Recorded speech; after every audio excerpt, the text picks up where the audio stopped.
This is reverb. And for most people, including myself, it's one of the most essential effects. So in this video, we're diving into exactly how to make reverb work in a mix, how to set it up, which plugins to pick, and how to actually apply it to tracks in a useful but exciting way. Let's get into it. What's up everybody, how's it going? I'm Brad Dollar, welcome to the channel, it's great to see you. Before we get going, if you can do me a huge favor and hit the subscribe and the like button, I'd super appreciate it. It does a ton to help me bring more videos just like this to you. So thank you so much for doing that. All right, first off, let's just talk about the basics. What is reverb? Reverb, like the force, is happening at all times all around us, unless you're in space or an anechoic chamber. But otherwise, there's always some level of reverb present. When it comes to recording and producing music, reverb has pretty much always had the same two functions: to give certain individual elements their own sound, something that feels a little bit exciting and is different than the rest of the elements that are playing in the mix. And the other most common use case of it is making things sound like they're actually coming out of a larger space than they were really recorded in. And then there are a million different flavors in the spectrum between. And with all the different types of reverbs and different styles of music, there's a ton of room to play around and find something that feels very real and believable, but also exciting and wonderful for the listener to experience. All right, while we're thinking about how to give people a great listening experience, let's dive right into how to set up reverb in a mix. So for this example, I'm going to be using Pro Tools, but honestly, this works in any DAW. Really, it also works in the analog realm too, so if all you had was a tape machine and a console, this would still work. All right, so this concept is really simple. We're just going to give ourselves a wide enough palette of reverb to start with. We're not just going to pick one reverb and try to put everything into it. We're also not just going to put reverb on every single individual track. We're going to create a small set of reverbs that we feed each track to however much we want, and then blend them all back in accordingly. And what's great about this concept is you can get as simple with it as you want and have it just on your mix as a whole, like we're about to do, or you can have little subgroups of these reverb palettes for individual elements or parts of your arrangement. So it's really up to you. All right, so this is a track I made for this video. Currently, there's no reverb on it whatsoever. Yes, time, slowly ticking by, I always try to fly, but I can't get too high.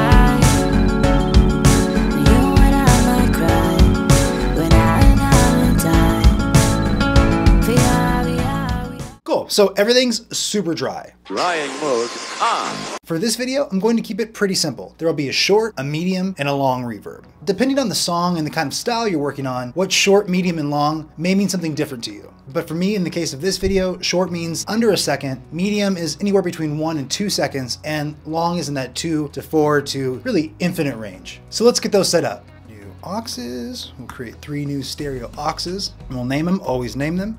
Short verb. One of my favorite short reverbs of all time is Sound City by Universal Audio. You can definitely give it some length to maybe classify it as a medium reverb, but it really works best as a nice short room sound. It adds a ton of dimension to things. Especially when certain elements in the mix have longer reverb sounds, having elements with shorter reverb will actually make everything pop out and feel a lot more three-dimensional. All right, so let's add that now.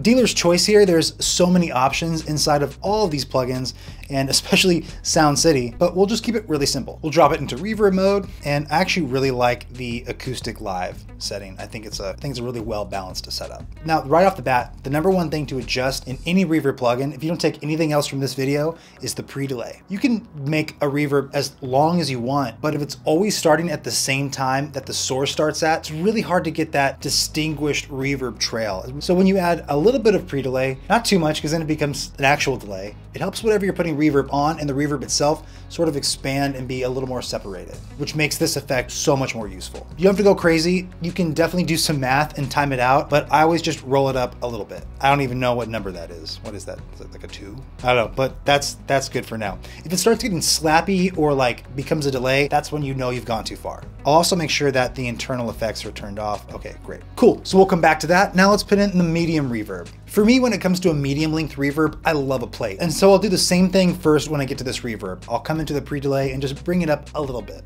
Cool. Right now, the reverb's on about 2.5, 3 seconds. That's good for me. It has a low cut, and we could probably spend a whole video talking about how to EQ effects to make them fit in a mix. But in general, rolling off low end for things like reverb is a really good habit. So I'm just gonna roll that up to 90 and we'll start there. If it really seems a little messy, you can roll it up further. Leave everything else the same. Wet solo on, we want pure wet signal for anytime we're using reverb on a send and return setup. And this is because if it's too much of the direct signal and the reverb, then you'll create like weird phase issues for yourself. It's okay to play with the mix when you're putting a plugin right on the track, but in this case, we're using reverb as a central destination to send our tracks to, instead of just putting reverb on each individual track. And so as a result, we want that reverb to be at 100%. And if you want something drier, well, you just turn up the main track or turn down the reverb send or turn down the reverb return. But you definitely leave the reverb at full 100% wet. All right, last but not least, let's put in a long reverb. Now maybe it's just the M83 Radiohead fan inside of me, but when I think of long verb, I typically want something like a little more modern. And so for me, one of the best modern sounding reverb plugins is the one that's built right into Pro Tools, the Air Reverb. So we'll take the pre-delay up, we'll start at 10 milliseconds. We'll bring the reverb time up a lot higher. Let's take it to like 11 seconds, you know, somewhere in that range. And we'll leave the mix right where it's at. Now, if you know exactly what you want out of a reverb plugin, always feel free to like just dive in and do it. But other than just doing some basic things to set it up, it's important to actually hear what the tracks you're putting into it sound like before you go too crazy with adjusting all the parameters. And we'll see what adjustments we need to make once we start feeding tracks to it. All right, so in this example, we just set up aux returns. This is where whatever you put on your aux send, your bus send, returns to. So the last part we have to add are the sends on the individual tracks. When it comes to actually applying reverb, in terms of where to apply it first, the best practice is just to apply it to wherever your intuition is leading you. If it seems like a snare drum needs it first, start there. If it seems like the vocal is calling for it and you can't hear the rest of the song without some reverb on it, go ahead and start there. There's so many things to do when you dive into a mix that the best thing you can do when you feel a little overwhelmed or you don't know where to start is just to pick the first thing that seems the most obvious and then let the rest of the choices you need to make branch off from there. That's the most natural way to go about it. I'm gonna start by putting some short reverb on the acoustic guitar that's playing throughout the entire song.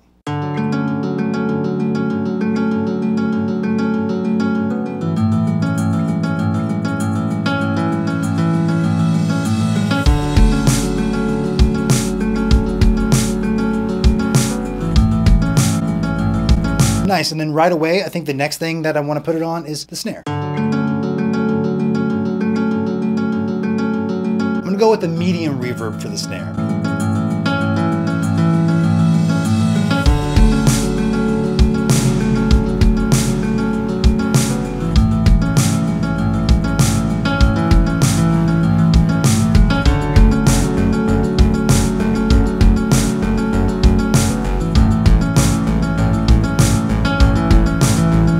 And I'll actually put a little bit of short reverb on the kick too, just so that it's not a hyper dry kick.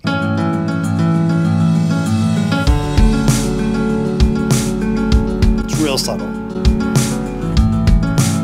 If vocals weren't the first thing you put reverb on, if it's a main part of your track, start to get reverb on it sooner than later so that you don't make too many creative choices about everything else around it and you're stuck with pretty much like a dry, small space that you need to make the vocal fit. Now, that might be the best thing for the song, but if you're looking for a longer reverb on the vocal, try to get that in sooner than later. Yes, time slowly ticking by. I always try to fly, but I can't get too high. You and I might cry when I die. We are, we are, we are. Maybe a little too much on the crash there of the long reverb. We'll bring that back. This medium reverb is probably the tastiest one and probably the main sound, but I'm also going to feed a little bit of the short reverb and just a hair of the long reverb. The long reverb is probably going to be the messiest and the thing you use the least, but for the sake of this example and maybe just seeing if it helps the song, I'll throw a little bit in. Yes, time slowly ticking by. I always try to fly, but I can't get too high. You and I might cry when I die. We are, we are. Just a dream over time. I've fallen over that. You know, that right there is actually a good reminder. You don't have to have your reverbs be static. Once you get some sounds you like, You can automate sends up and down to them, reverb returns up and down to accentuate certain moments. Like accidentally right there was a lot of long reverb on that last part of that vocal phrase, and that might be kind of nice to do in the final mix. So while you're playing around with getting reverb dialed in, and if you find something that's like surprising and fun, definitely take note of that and try to remember to put a version of it back into your song. So right now I'm just going through and adding a little bit of reverb to everything. Time slowly ticking by. I always try to fly, but I can't get too high. Yes, time slowly ticking by. I always try to fly, but I can't get too high. So we went from a very dry song to something that's probably now too wet. And this is when it's a good time to start playing with more of the parameters inside of each reverb. So already off the bat, the long reverb, the brightness of the tail is just, it's too much for me, so I'm gonna bring that down. And then just for fun, let's hear the bass with some short reverb on it. Yes.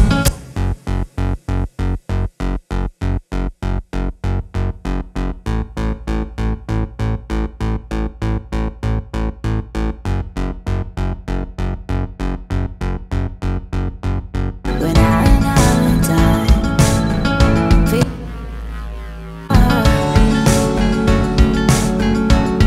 just a dream alone time.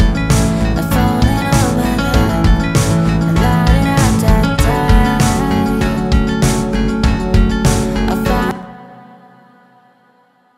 All right, that's pretty cool. Now, just so that the short reverb doesn't get too muddy, we're going to roll some low end out of it. Now, you could definitely do this with a plugin after it, but Sound City Studios actually has a EQ built into it. I'm just gonna drop it in and roll the lows down just like that. Boom, that's it. Happy camper. Yes, time slowly ticking by. I always try to fly. Cool, so now that there's reverb on pretty much all the essential items, and there's definitely a bigger atmosphere happening around the song, let's play with the overall level of that atmosphere, the overall level of that ambience. And we'll do that by playing with the returns of the reverb tracks. This is where it gets fun and you can start to blend things into your own unique sounds. It's really simple. All you gotta do is bring each one down that you picked, and then bring each one up and down to see what it's doing, and blend to taste accordingly. Trust your ears, trust your gut, and make sure that what you're adding doesn't get in the way of however you want people to actually feel from the song when they hear it. Yes, time slowly ticking by. I always try to fly, but I can't get too high. You and I might cry when I die. We are, just a dream along the time. I've fallen over that.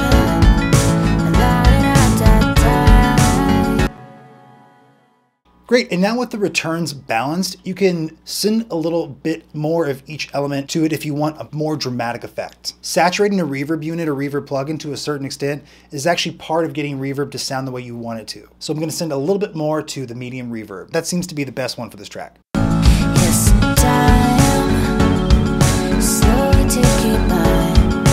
I always try to fly, but I can't get too high. You and I might cry when I. And you also might find that as you add reverb to your mix, certain things that felt a lot more pronounced now might feel a little more distant. And usually that's totally okay. But if you wanted something to be very loud and forward, you'll do better with less reverb on it. And if something starts too loud and you just want to like bring it down in the mix without turning the gain down or really changing the tone of it, then adding reverb to it is a perfect way to accomplish that. Nice. All right, so the last step is just to hear it with everything bypassed and then re-engaged. Always make sure that when you're mixing and you're adding things to bypass and unbypass to really see if things are helping your mix or hurting it. In this case, we'll just mute the returns so that the plugins and the reverb tails and everything stay intact while we're going back and forth. And I'll mute all of those reverbs right here from my effects bus, which is what these reverbs feed into. And if you want a quick look on how I set up sessions and why I use busing like this, check out the recap of the live stream I did on how to set up Pro Tools for mixing. You can also take a lot of stuff from that and apply it to any DAW like Ableton or Logic.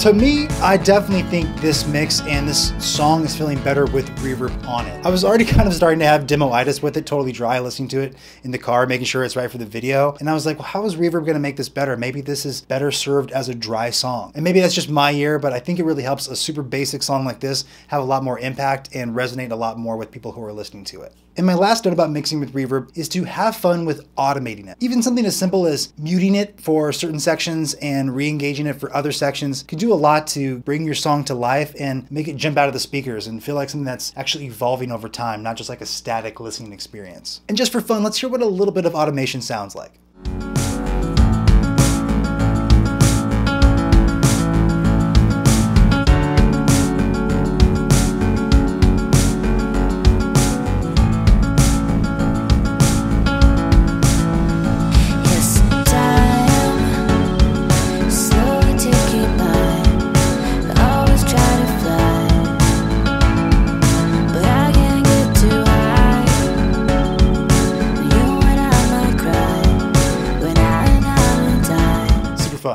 Alright, so that's it. I hope this video was helpful in your quest for adding reverb to your mixes and to your life. It's one of my favorite effects and favorite things to mix with. And so hopefully this gave you some new things to try, or at least just made you want to get back to your mix and bring more reverb to it. Before we go, please subscribe and like, and definitely let me know what your favorite reverb is. Let me know how you like to use it in your mix. So thank you so much for watching. Looking forward to seeing you guys again. Bye.